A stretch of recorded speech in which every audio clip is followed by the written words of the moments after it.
სკანდალის სადაზღვევო კომპანიების ირგვლივ GPI Holding-ი, Alpha Archimedes Global Georgia, Aldagi BCI, IRAO, IC ჯგუფი. ეს იმ სადაზღვევო კომპანიების ჩამონათვალია, რომლებიც ფინანსთა სამინისტროს საგამოძიებო სამსახურმა ფინანსურ მაქინაციებში ამხილა.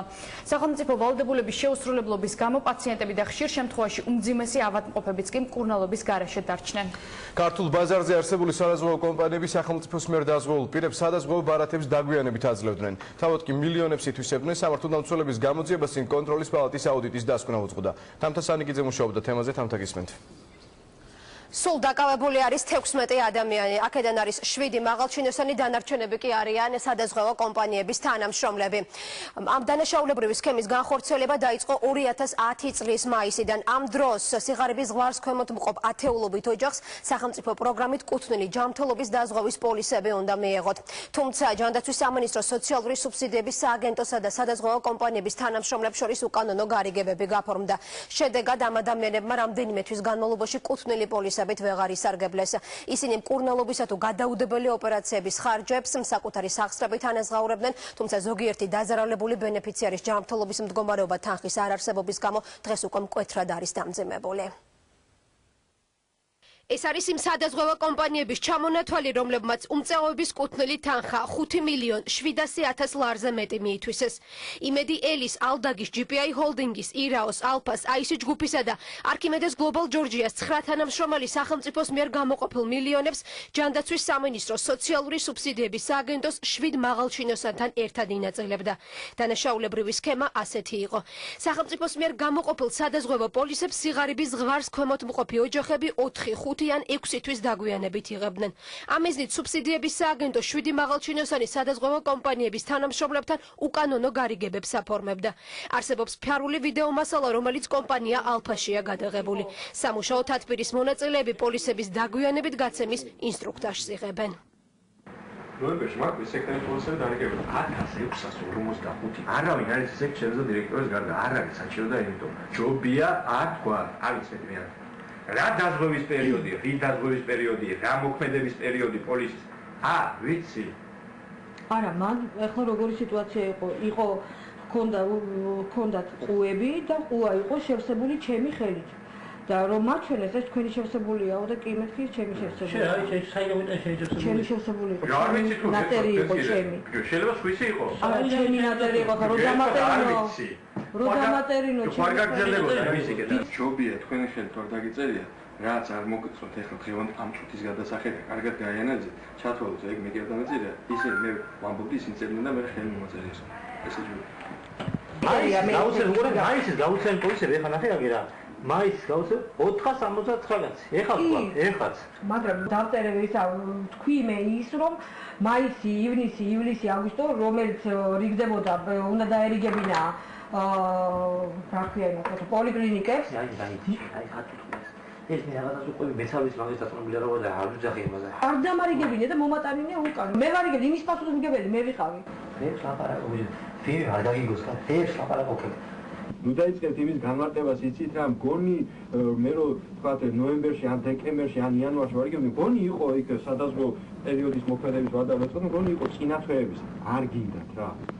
შეეშვით. ყველაზე კარგი სიტყვა დაიმასვენეთ. არ ვიცი.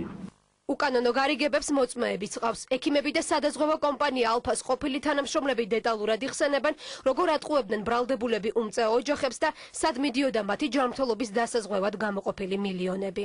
ცნობილია, რომ ტენდერში გაიმარჯვა სადაზღვევო კომპანია Alpha მაისის 1 მაისიდან. მაისის პოლისები, როგორც ვიცი, მოვიდა კომპანიაში ივნისის შუა რიცხვები ივნისის ბოლოსკენ და რეგიონებში გავაგზავნეთ ავერსის მანქანებით ივლისის 1 რიცხვებიდან დაიწყო რეგიონებში დარიგება. თვითონ ამ ბენეფიციართა სიებში მითითებული იყო სადაზღვევო პერიოდის დაწყება მაისის თვე და შემდგომი თვეები უკვე მაისის შემდეგ. მაგრამ ჩვენ მაინც მიგვითითეს რომ 1 ოქტომბრიდან შეგვევსო ეს პოლისები. სექტემბერ, ოქტომბერ, ნოემბრის თვეების პოლისების დარიგება დაგვიანებით მოხდა იმის გამო, რომ ცენტრალური ოფისიდან დაგვიანებით ჩამოვიდა პოლისები დეკემბრის თვეში. დანაშაულებრივმა სქემამ ათეულობით უმწეო ოჯახი დააზარალა. სენაკის რაიონში მცხოვრებ გულინოდიას დაზღვევის პოლისი მაისში უნდა მიეღო, თუმცა სექტემბერში მიუტანეს. დაგვიანების გამო ნოდიამ ივნისში დანიშნული ოპერაციისთვის ძროხა გაყიდა. ანალოგიურ ისტორიას ყვება წალენჯიხის მკვიდრი ნათელა დარჩიაშვილის, რომელსაც დაზღვევის ბარათი 4 თვის დაგვიანებით გადასცეს. მანამდე სოციალურად დაუცველი ავადმყოფ შვილებს საკუთარი სახსრებით მკურნალობდა. ამათ ყოველთვის ჭირდება წამლები, უწამოდ ესენი არ შეუძლიათ ამათ და რაც მქონდა გასაყიდი, ყველაფერი გავყიდე და ეხლა არაფერი არ მაქვს სულ და გავყიდო, თვითონ პენსიაც არ მაქვს. მივედი ჩვენ ერთხელ და ერთმა ქალმა მითხრა რა სახელი არის და გვარი. მან მითხრა რომ იანვრამდე არ იქნება.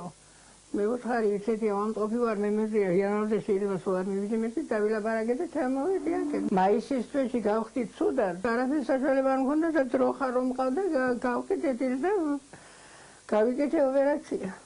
იმის გამო რომ ყვარლის რაიონის სოფელ შილდას მკვიდრის ნუნუ ჯიდალაშვილის პოლიცით სხვები სარგებლობდნენ, დაზღვეულმა სასწრაფო ოპერაციისთვის თანხა მეზობლისგან ისესხა. დაზრალებული იხსენებს, რომ მას დაზღვევის ბარათი წაართვეს და 3 თვის შემდეგ დაუბრუნეს. რუბენ კაჩმაზოვი კი საწოლს სწორედ დაგვიანებული პოლისის გამო მიეჯაჭვა. პენსიონერმა მაისში გამოწერილი ბარათი სექტემბერში აიღო. მანამდე დაზღვეულს ოპერაცია დასჭირდა, თუმცა უსახსრობის გამო ვერ გაიკეთა. ქირურგიულ ჩარევას ექიმები ახლა დაგვიანებულად მიიჩნევენ. ოპერაცია სჭირდებოდა, რა თქმა უნდა, უკვე 1 წლის დაგვიანებით ის ქონდა ამოსაღები აქვს ის რკინა იქიდან და იმის გამო უარესად გაურთულდა მდგომარეობა და საერთოდ მოძრაობის უნარი აღარ აქვს და ჩავარდა ლოგინად კაცი. ამ ნერვიულობის ნიადაგზე ინფარქტი დაემართა და მე იმას მკურნალობდით კიდევ. 4 თვე პატარა დრო არ არის, ხო? 4 თვეში ადამიანი კი არა, ერთ კვირაში შეიძლება შეიცვალოს ადამიანის მდგომარეობა და უკეთესობისკენ წავიდოდა ჩვენი მდგომარეობა და ცხოვრებაც. იმედი ელზე ვარ დაზღვეული, მაგრამ მე კარგა მომიყენებია. მომცეს, წამართვეს. მე იგეთი ცუდად თავარ შვილო, საოპერაციო ვარ. მაგრამ რა ყრია, როცა დამჭირდა, წარჩეული მქონდა 75 ლარი, დღესაც ის ვალი მაქვს ისევ, ვერ მომიშორებია, რომ სამანტყოფოში რომ დამჭირდა 75 ლარი, ის გადავიხადე. როცა დამჭირდა ნამდვილად ზაფხულში რომ ცუდად გავხდი და სასწრაფოდ წამიყვანეს შვილო. მე უკვე წართმეული მქონდა ეს დაზღვევა და მე მომიტანეს ოქტომბერში. უმწეობისთვის განკუთვნილ თანხას ბრალდებულების საბუთების გაყალბების გზით ითვისებდნენ. გამოძიებისას ისიც დადგინდა, რომ ალფას 2 თანამშრომელი უკვე დაკითხულ კოლეგებს ემუქრებოდა. გიორგი ამბროლიანი და გივი წულეისკირი დაკითხულებს აფრთხილებდნენ, რომ პოლისების დაგვიანებით გაცემაზე სამართალდამცავებისთვის არაფერი ეთქვათ. დანაშაულებრივი სქემა ფინანსთა სამინისტრომ, მთავარმა პროკურატურამ და კონტროლის პალატამ გაშიფრა. აღნიშნულმა პირებმა ყალბი დოკუმენტების დამზადებითა და გამოყენებით სადაზღვეო კომპანიების მიერ ჯანმრთელობის დაზღვევის სახელმწიფო პროგრამის ფარგლებში აღებული ვალდებულებების უგულებელყოფი და მატერიალური გამორჩენის მიღების მიზნით არ დაარიგეს სოციალურად დაუცველი ფენებისათვის განკუთვნილი სადაზღვეო პოლისები და შესაბამისად თავი აარიდეს გასაწევი სამედიცინო მომსახურების ხარჯებს, რის შედეგად ბიუჯეტიდან ამ დანიშნულებით მიღებული 5 მილიონ ლარზე მეტი თანხა მიითვისეს. რამდენიმე თვის განმავლობაში სადაზღვეო კომპანიებმა ფაქტობრივად დატოვეს ეს ადამიანები ჯანმრთელობის დაზღვევის გარეშე. ათასობით ადამიანმა მიაკითხა საავადმყოფოებს, თუმცა იმის გამო რომ მათ არ ჰქონდათ სადაზღვეო პოლისი, ამ თვეების განმავლობაში საავადმყოფოებს მოუხდათ მათთვის ჯანმრთელობის მკურნალობაზე უარის თქმა.